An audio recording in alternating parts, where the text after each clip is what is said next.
বাসায় আজকে অনেকগুলো ইলিশ মাছ নিয়ে আসছে। মাছগুলো একদম টাটকা, জাটকা হলেও মাছগুলো টাটকা আছে। দেখেন, আমি মাছগুলোর আঁশ ফেলে নিচ্ছি। কখনোই ইলিশ মাছ কিংবা অন্যান্য মাছ আঁশ সহ রাখবেন না, তাহলে মাছ নরম হয়ে যায়। যাই হোক, আমি দেখেন সবগুলো ফেলে নেব এক এক করে। এই যে দায়ে আপনার আঁশ ফেলার চেয়ে হাতে এইভাবে করা ভালো, আর তারপর যদি একটু পানি ছেড়ে নিতে পারেন তাহলে তো আরও সুবিধে। এই যে সবগুলো এক এক করে আমি এইভাবে করে নেব। দেখেন, আমার কাছে ভালোই লাগে যে দায়ের চেয়ে আমার কাছে এই কাজটা খুব ভালো লাগে। আমি এর জন্য হাতেই করে নিচ্ছি। আপনারা কে কীভাবে করেন আমি জানি না। আমি আগেই মাছ নিয়ে আসলে বাসায় বেসিংয়ের মধ্যে ফেলেই আমি এইটা করে রাখি, একদম ফ্রেশ করে। তারপর একটু কেটে ধুয়ে মোটামুটি পর্যায়ে রেখে দেব।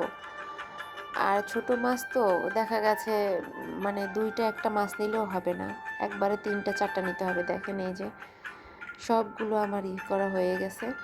এখন আমি কেটে প্রসেসিং করে নেব, দেখাচ্ছি আপনাদেরকে। দেখেন, মাছগুলো কিন্তু একদম ফ্রেশ, একটা মাছও আমি নরম পাইনি। দেখেন, খুবই ভালো লাগছে দেখে। একবারে আমি সবসময় বলি, যেহেতু ছোট মাছ নিয়ে আসো তাহলে বেশি করে নিয়ে আসবা, যাতে আমাদের 3-4 দিন করে যায়। মানে রোজ রোজ তো আর দেখা গেছে এই মাছ ভালোটা পাওয়া যায় না। দেখেন, একদম একটা মাছও আমি নরম পাইনি, খুবই ভালো লাগছে। দেখেন, যাই হোক, ছোটো মাছে কিন্তু অনেক ঘ্রাণ, তাই আমরা যে কোনো সবজির সাথে কিংবা একটু হালকা করে শাক পাতা দিয়ে তারপরে খাই। চলুন দেখা যাক এখন আমি কি করেছি।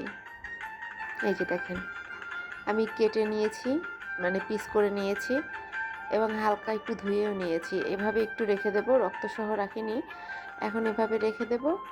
তারপর আমি আস্তে আস্তে এক একটা প্যাকেট বের করব আর খাবো। দেখেন, অনেকগুলো মাছ হয়েছে, আর মাছগুলো কিন্তু একদম ছোট না।